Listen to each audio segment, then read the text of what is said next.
Depuis le 17 mars, le tribunal judiciaire est fermé aux visiteurs extérieurs.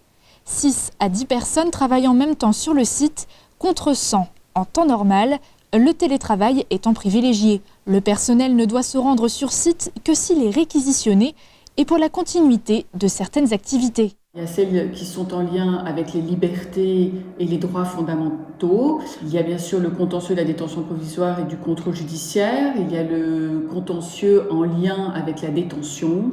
Il y a également la nécessité de statuer sur les mesures de soins sans consentement pour les personnes qui sont hospitalisées, notamment donc au CHS de Sarreguemines, et la loi nous impose de revoir leur situation à échéance régulière.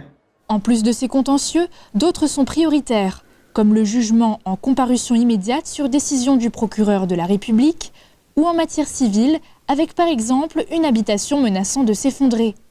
Concernant les services maintenus, le plus important est celui du contact avec les justiciables. Un accueil téléphonique et des échanges par mail sont possibles.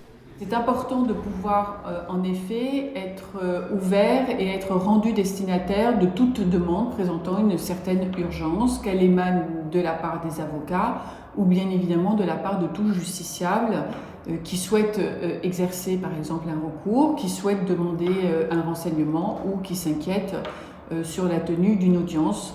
D'ailleurs, ces dernières sont reportées à des dates ultérieures, sauf celle urgente. Un prévisionnel est réalisé chaque semaine et les magistrats et fonctionnaires doivent se tenir prêts à intervenir.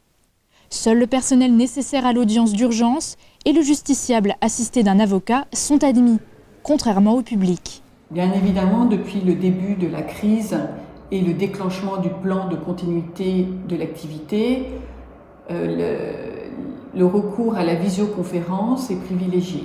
Certaines audiences, telles que les comparutions immédiates, se tiennent encore en présentiel.